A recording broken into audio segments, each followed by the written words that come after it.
Hey, it's number one antagonist back again, wanting to antagonize the current narrative of the Pokemon market and call it out because I always like to.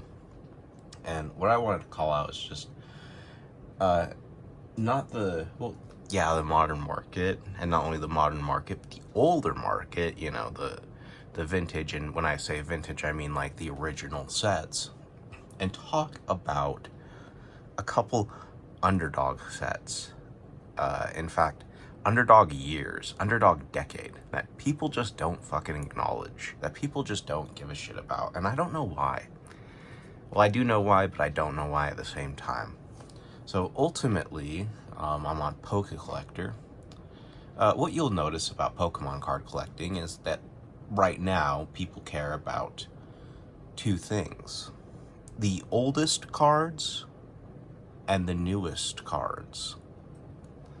Now, the oldest cards, at least if you're in America, have been around for like 26 years, 27 years. I think 1999. I can't recall exact date, but I know it was about that time. I know the original release date of Pokemon was 2026 or 2025 or 1996, and they had they're going to have their 30th anniversary celebration, but that's in Japanese.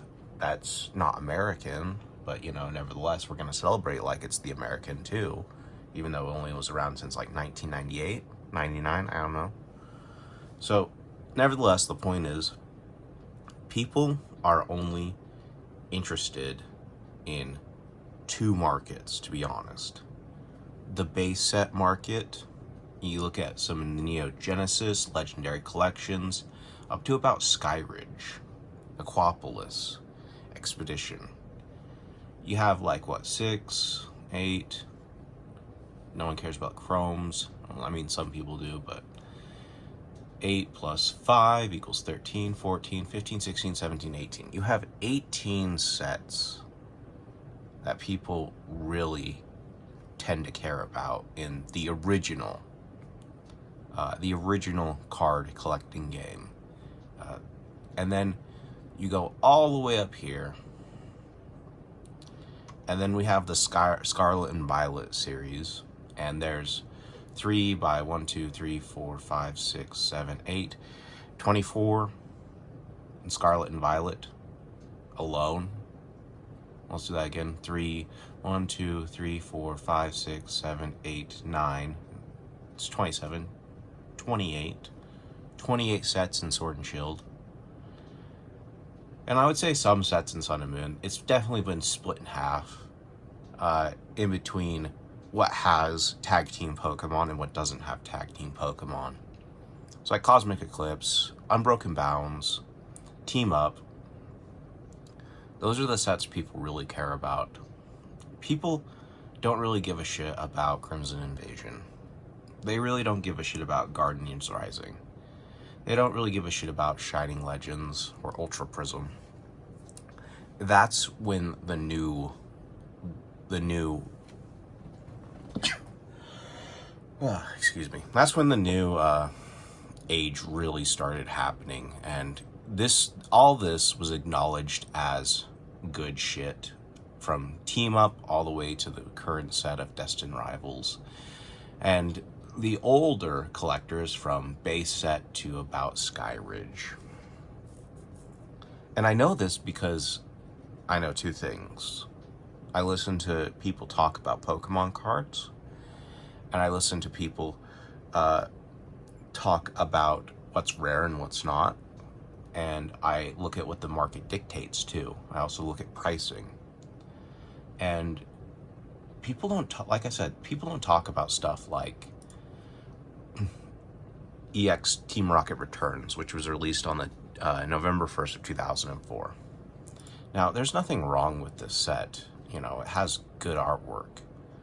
People always like to claim that about the new modern sets, is that it's got the best artwork, as if Pokemon cards have never made good artwork before. And you look at these cards and they are great in their artwork, and they're reasonable in their pricing. You're buying a card that is like 21 years old.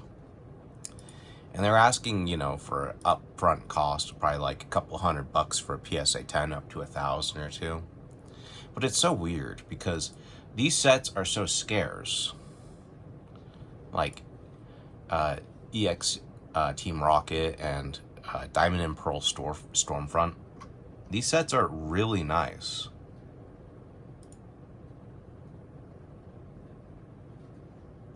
There's nothing wrong with these cards. They all have good artwork on them. They're all old. These are reprints. They've reprinted Charizard I don't know how many times because people keep wanting him. Here's some shinies. I think these might have been some of the first shinies. Not the first, but some of the first. Now they've really printed. You have Heart Gold, Soul Silver. I've heard people talk a lot about Heart Gold, Soul Silver, to be completely honest, but a lot, I mean, is like 1 out of 100 times, and then the rest are ignored about like Next Destinies. This was a set from 2012. And then we have Black and White 2011. This is when they first introduced, and these were the first 2 full art cards that Pokemon ever produced, was Reshiram and Zekrom, and this was back in 2011. People don't really talk about those cards. And there are other cards such as from Plasma Storm, Blastoise, Charizard. Here we go with some more of the first full arts that were ever made. Colress, Lugia, Cobalion, Articuno. And all the artwork's just totally fine. It's totally acceptable. I don't see why people get so upset. I mean, like, I like the new artwork. But I like the new artwork as much as I like the old artwork. And I like the new artwork and I like the old artwork as much as I like this whole generation that just gets ignored from like 2018 to 2004. That's like 14 years of cards that are in the market that people turn their nose up at. And the secret is the reason why they turn their nose up at them is because people don't own them. They don't. People who own base set, they're sitting in their glory seat, happy that they've made good decisions and why they have really expensive cards. And they deserve to. These are cards that are well over 25 years old. Well over 20 years old. They're some of the oldest and most original cards in the set. Why wouldn't you be? They are very, any Pokemon, any person who's a Pokemon collector would want these cards. And then you have these people who sit in Scarlet and Violet era and Sword and Shield and a little bit of Sun and Moon era. And they're totally content with their new age cards. But we're looking at like XY, Black and White, Heart Gold, Soul Silver, Platinum, Diamond and Pearl, all the way down to EX, Ruby and Sapphire. And people just don't care about these sets. And the reason why is because you've never been told to.